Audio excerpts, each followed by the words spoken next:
Amigos, bienvenidos de regreso a su programa Ideología, comentando las ideas. Estamos platicando sobre temas laborales, un tema que siempre es apasionante, pero que además es un tema que nosotros empresarios, que usted empresario, debe de tener muy al tanto, muy actualizado todo el tiempo. Estamos con el maestro Ángel Eduardo Ruiz y nos fuimos al corte platicando de los elementos indispensables que debe de haber un contrato de trabajo. Pero, y entonces, ¿dónde quedan esas obligaciones del patrón y las obligaciones del trabajador? Porque hay artículos específicos en la ley que nos habla de esas obligaciones. Y ahí es donde a veces los trabajadores se nos quieren ir por la tangente o por la libre, y que nosotros debemos de tener bien claro esa parte, ¿no? Por supuesto, existen obligaciones de los patrones tan básicas como respetar a los trabajadores, como tener agua en los centros de trabajo.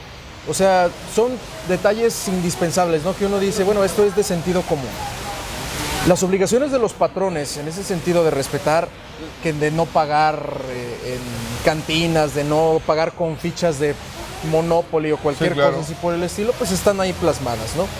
De suyo, las obligaciones de los trabajadores, de no entrar con armas, de no estar en estado de ebriedad, etcétera. Bueno, pues todo eso es de elemental derecho, ¿no? Están en los artículos 132 al 135 de la Ley Federal del Trabajo, esos artículos que nos demuestran las obligaciones y también los deberes o atribuciones de los trabajadores y de los patrones. Realmente se utilizan de forma análoga cuando uno quiere decir, bueno, ¿tú hasta dónde tengo la obligación, yo, patrón, de obedecerte? En la Ley Federal del Trabajo nos dice la figura de la subordinación, pero jamás nos define la subordinación. O jamás me dice hasta dónde llega mi poder de mando, mi don de obediencia. Entonces nosotros tenemos que irnos a las obligaciones de los trabajadores, nosotros como patrones. Es tu obligación, trabajador, obedecerme en estas directrices. Si no lo haces, entonces yo te puedo levantar un acta administrativa precisamente por esa insubordinación, por esa desobediencia que tú tienes conmigo. Y ahí es donde se puede llegar a rescindir una relación de trabajo de parte de un trabajador que no quiere hacer su trabajo. Oye, ahí hay un tema, porque nosotros constantemente en las empresas, algunos patrones dicen, levanta un acta administrativa, ¿no? Y después hay algunos abogados que me han comentado, no sirven de nada, ¿no? ¿Qué valor realmente tiene un acta administrativa en defensa del patrón? Fíjate, es muy buena la pregunta, Rodrigo. Mira, existen en el derecho laboral, hay dos tipos de abogados, dos corrientes del derecho que yo en lo personal he visto. Es un fenómeno que ataca y que dice, a ver, por un lado tenemos la corriente conservadora, la derecha. ¿Sabes qué? Hazlo. Levanta actas administrativas, presenta avisos de rescisión, despídelo justificadamente. Haz todo el trabajo. Perfecto. Y hay otra que nos dice, que es la corriente más liberal, pues, ¿para qué sirven a final de cuentas? Cualquier detalle erróneo, cualquier cosa que esté mal, es mucho trabajo, mucho desgaste. Mejor esperamos a que nos demanden y negociamos. O sea, esas son las dos percepciones de los trabajadores, de los abogados laboralistas. Y siempre se van a clasificar así, ¿eh? Es decir, o levantas actas administrativas o mejor tú despídelo y después ver igual. En ese sentido, yo digo, si tienes los elementos para hacer un despido justificado, ¿para qué te esperas a que te demanden? O sea, no, yo soy de esa idea, de que dependiendo del caso en concreto, si es fácil de comprobar, ¿por qué no lo haces? Sí, implica mucho trabajo. Es un acta administrativa, por ejemplo, vámonos con algo común, las ausencias de los trabajadores, sí, las faltas. Te dice la Ley Federal del Trabajo, artículo 47. Más de 3 faltas, es decir, 4 faltas, ya se puede uno despedir justificadamente. Ese es el truco. Levantamos 4 actas administrativas, presentamos nuestro aviso de rescisión, nos demanda de todas formas el trabajador, y cuando llegamos, ¿qué pasa? El problema es que nos enseña un justificante médico. Pues es que yo no trabajé esos 3 días porque estaba enfermo. Entonces el despido es injustificado. La solución, si ha faltado muchas veces, es decir, si hay ausencia, si ha faltado 10 días, pues levanta un acta administrativa por cada día. Recordemos que tienes 30 días para despedirlo. Entonces no es necesariamente que ya cumplió hoy la cuarta falta, mañana lo estoy despidiendo, ¿no? Claro, ese es un tema que ahorita vamos a tocar. Tranquilo, pero la situación aquí es que debe de estar bien hecho, bien asesorado, ya sea que manden a capacitación a recursos humanos o al área donde ellos estén utilizando eso, o ellos mismos levanten las actas administrativas, porque tienen que tener circunstancias de modo, tiempo y lugar. Los abogados somos como armas de fuego. A nosotros denos la munición, el parque. ¿Qué concepto tan? Fíjate, a mí dame la munición, el parque, y yo te defiendo en una guerra. Dame balas de cañón y yo disparo balas de cañón, pero dame salvas.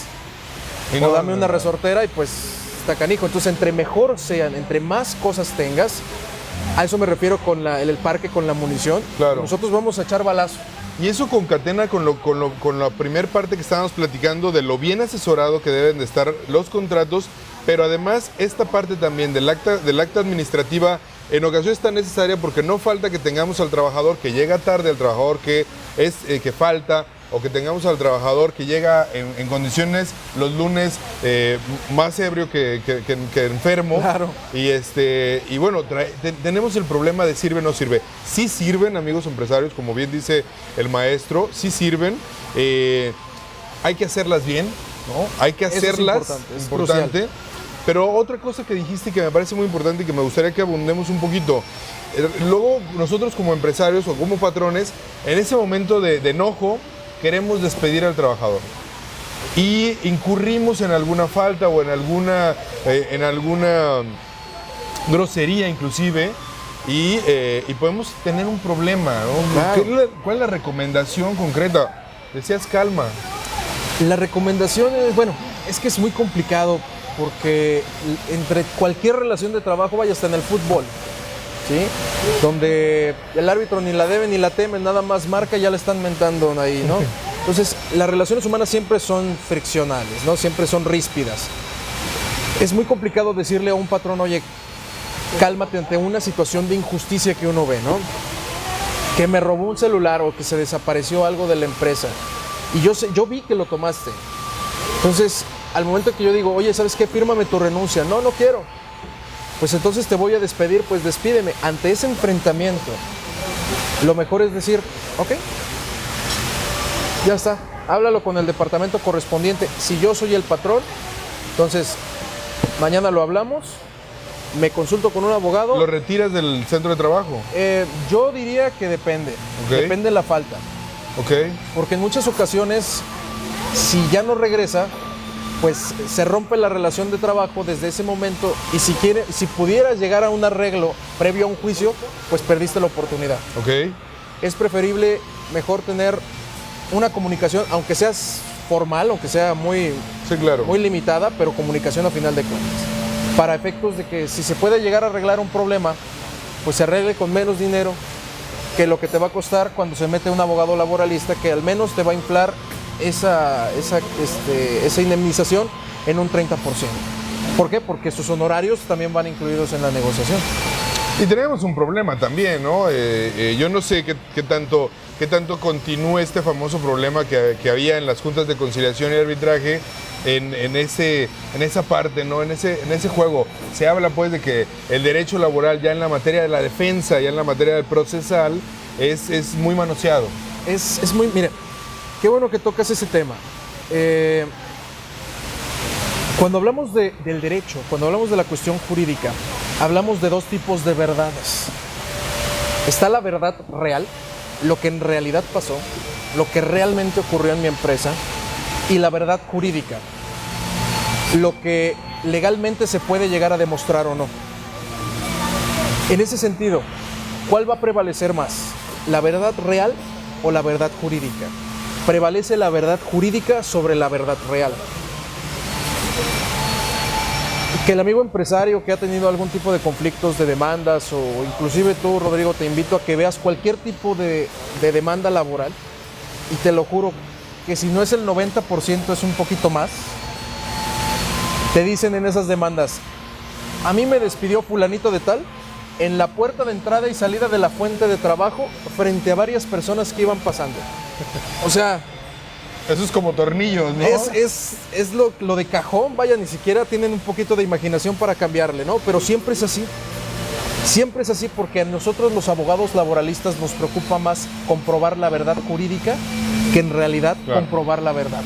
O sea, y eso nos orilla a los abogados laboralistas a decir, bueno, es más fácil que lleve yo a mis testigos y que vean la puerta de entrada y salida del restaurante o de la fábrica o de la empresa donde yo estoy, a que comprobar que el Departamento de Recursos Humanos me despidió en una oficinita yo solo.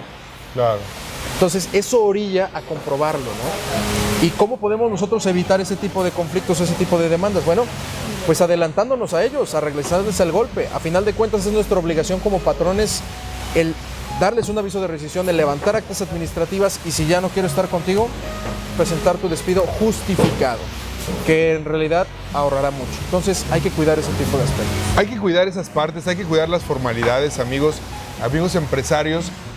Hay que hacerse de los servicios de un abogado laboral, sobre todo para efecto de prevenir. No, este caso es el caso de los seguros médicos, ¿no? Nadie quiere usarlos, pero qué bueno cuando los tenemos, ¿no? Claro. Es el caso del trabajo de los abogados, es el caso a veces también, por supuesto, del trabajo del contador. Y vamos a continuar el día de hoy platicando de estos temas laborales. Por supuesto, agradecerle al maestro Ángel que nos acompaña el día de hoy. Le recuerdo, él es catedrático de la Maestría de Impuestos. Y agradecer, por supuesto, a estas hermosas instalaciones de El Santo Coyote, a la licenciada Cristina Muñoz de El Santo Coyote, que además nos han atendido muy bien, con una bebida refrescante que no se vaya a malinterpretar, ¿no? Estamos en horario de trabajo. Cero alcohol. Además, en una escenografía natural maravillosa de este restaurante en la ciudad de Guadalajara. Regresamos a Ideología comentando las ideas, no le cambien, estamos de vuelta.